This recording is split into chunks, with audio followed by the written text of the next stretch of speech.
My friend brought a lion to a party that I was attending, then framed me for it after it went horribly wrong. I hired a lawyer to fight my case, and that's when I found out a disgusting truth about my friend. I 29 male got a text from my friend inviting me to a party he was hosting, and when I accepted he told me this party would be unforgettable. The party rolled around and right as it was beginning, he announced that he had something truly special for us. He took us all upstairs into one of his 7 bedrooms, and we saw a massive box-shaped item covered by cloth. He slowly pulled the cloth off, and behind it was a humongous cage with a fully grown lion. For some idiotic reason one dude walked up the cage and stuck his hand near it, and that's all it took for the seemingly calm lion to become triggered. It swiped at the guy's hand and managed to scratch it, then pounced on the cage and started hitting it. At that moment I wanted out. I turned around and left the room, and as I was downstairs I heard a shriek followed by everyone running down. I immediately bolted out the door trying to get as far away as possible. My car was parked a few blocks away, and I sprinted the whole way there. When I got to the car safely and began driving the entire ride home, I sat in silence as I thought about how I could have lost my life that night. I finally made it home, locked my doors and just sat there, trying to process what I just witnessed. It was like something out of a nightmare. I tried to calm down, telling myself that it wasn't my problem and that I was lucky to have made it out without getting hurt. A few days later I got a call from the police. Apparently, the party incident had been reported, and they were investigating. They told me that someone had been injured, and they needed my testimony since I was seen at the party. I agreed that I would tell them what I saw, and that would be the end of it. But then the cop on the phone said something that nearly made me drop the phone. He told me that someone had accused me of bringing the lion to the party. I couldn't believe what I was hearing. I told him that wasn't true, and I wasn't even the host of the party. It was a man named Marcus. The cop told me that I needed to come to the station for questioning because several other witnesses claimed otherwise. I knew I needed a lawyer. The first person that came to mind was my uncle's old lawyer. A few years back, my uncle had been charged with embezzling money from the company he worked for. The evidence was stacked against him. They had bank statements, forged documents, everything. Everyone said he was going to prison for sure. But then the lawyer took the case. He picked apart the prosecution's evidence piece by piece. He found flaws and inconsistencies that no one else had noticed. It was like watching a master at work. By the time he was done, not only was my uncle acquitted, but the case had practically collapsed. To this day I didn't know if my uncle had been innocent or not, but I knew that this had saved my uncle's life and career, and from that moment on, our family swore by him. I knew hiring this man, I'll just call him Tommy, was going to cost me a lot. He didn't come cheap, but I didn't care. I needed the best, and Tommy was it. The thought of facing these charges without someone like him in my corner was scary. So, I picked up the phone and called him. I hoped he'd agree to take my case. He and I met up before heading to the station. He laid it all out for me, the charges I was facing, how serious they were and what kind of trouble I could be in if I couldn't prove my innocence. Reckless endangerment, causing harm. I could be looking at serious jail time. When we got to the station,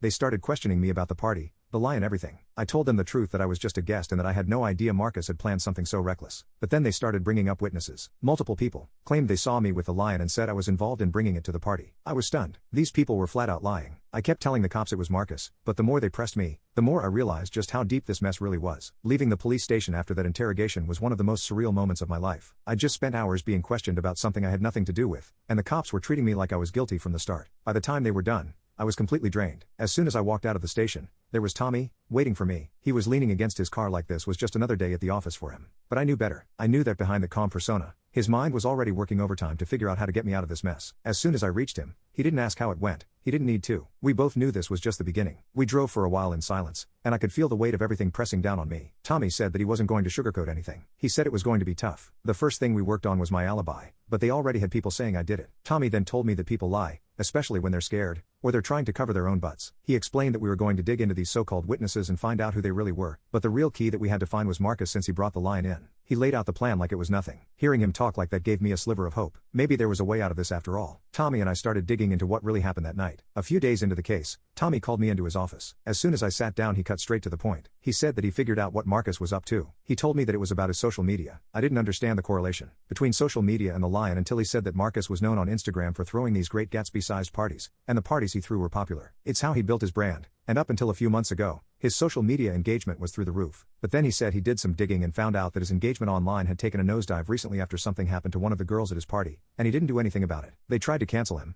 and they succeeded. Likes, comments, and shares were way down, and considering how much he relies on that for his income, that was a big problem for him. He pulled up some screenshots on his computer and began showing me the stats. Tommy revealed that Marcus was desperate and knew he had to do something big to go viral again. That's why he brought that hungry lion out. He wasn't just planning this for fun. This was a calculated move. He'd been setting it up for weeks, reaching out to a dealer to rent the lion, planning the whole stunt down to the last detail. He was banking on the chaos to make the party go viral, to get people talking about him again, and to get those engagement numbers back up. It all started to click in my mind. Marcus had always been obsessed with his image and being the guy everyone talked about, but lately, he hadn't been getting the attention he craved. So, he decided to do something so outrageous that people couldn't help but notice. I asked him how he found out all of this, and he told me that he found a few key things: emails, text messages, and even a couple of posts on social media that didn't get much attention at the time. Marcus even dropped hints in some of his posts. He made comments about how his next party was going to be legendary and unforgettable. At the time, nobody thought much of it, but now it all adds up. Tommy told me that this was how we were going to prove my innocence. Marcus wasn't just throwing a party, he was orchestrating a viral event. But when everything went to hell, he needed a scapegoat. And since I was one of the few sober people at the party, I guess I was the easiest target. But now we've got the evidence to show it was all his idea from the start. Hearing Tommy lay it all out like that was both infuriating and a relief. It made perfect sense now. But even with that evidence, things kept getting worse. I started getting these creepy, anonymous messages telling me to drop the investigation. Someone even tried to break into my apartment one night. I knew Marcus and his buddies were behind it, trying to scare me off. But I wasn't backing down. Finding the lion dealer to testify against Marcus was not going to be easy. After all, it's not like there's a directory for people who rent out exotic animals. But Tommy was determined, and when he got an idea in his head, he didn't let go. He knew that if we could track down the person who supplied the lion, we could link everything back to Marcus and finally start clearing my name. It all started when Tommy found a trail of breadcrumbs on Marcus's social media and a few of his emails. He found a series of encrypted emails between Marcus and an anonymous contact, discussing special arrangements for the party. "I've got a lead," Tommy said. "These emails Marcus sent, they're encrypted, but we've managed to decode enough of them to see he was in contact with someone shady. They mentioned a meeting in a private chat on an encrypted messaging app. But here's the thing. Marcus isn't exactly a tech wizard, and he didn't cover his tracks as well as he thought." Tommy pulled up a map on his computer, showing a cluster of dots around a sketchy part of town. He met this person in an industrial area on the outskirts of the city, a place known for black market deals. It was a long shot, but Tommy had a plan. We went to the area, which was mostly filled with rundown warehouses and shady businesses. Tommy started asking around, subtly at first, pretending to be someone interested in renting an exotic animal for an event. Most people brushed us off, but eventually, word got around,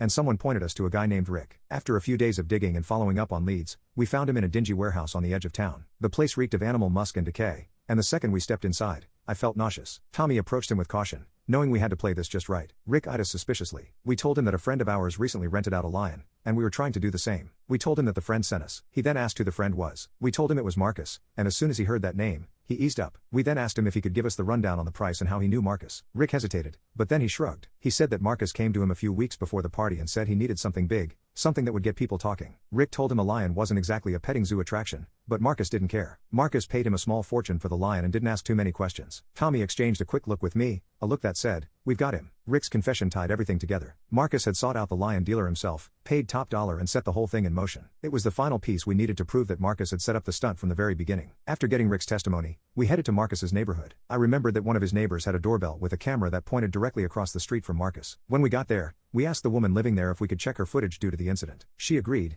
and lo and behold, the camera had captured Marcus leading the lion into his house before the party. The footage was clear as day. It showed Marcus handling the lion and bringing it inside. The closer we got to revealing the truth, the more desperate Marcus became. It was clear that the walls were closing in on him, and he knew it. But instead of backing down, he pressed me more. At first, it was just anonymous threats and nasty messages left on my phone and a brick through my apartment window. But then things took a terrifying turn. One evening, after gathering evidence with Tommy, I was driving home. The day had been exhausting, but we were making real progress. I was driving down the road just a few blocks from my apartment when I noticed something was off. I pressed the brake pedal, but instead of stopping, there was nothing. The pedal sank to the floor with no resistance. My heart skipped a beat as I realized what was happening. I had no brakes. Panic set in as the car picked up speed. The streetlights were blurring past. I gripped the steering wheel and yanked the emergency brake. The car skidded, tires screeching as it swerved uncontrollably, but at least it was slowing down. I fought to keep it from crashing and steered hard to avoid oncoming traffic and parked cars. Finally, the car came to a stop, inches away from slamming into a tree. I sat there, trying to catch my breath and process what had just happened. It didn't take a genius to figure out that this wasn't an accident. Someone had removed my brakes, and there was only one person desperate enough to do something like this. Tommy was furious when I told him what happened. "This is beyond reckless. This is attempted unaliving,"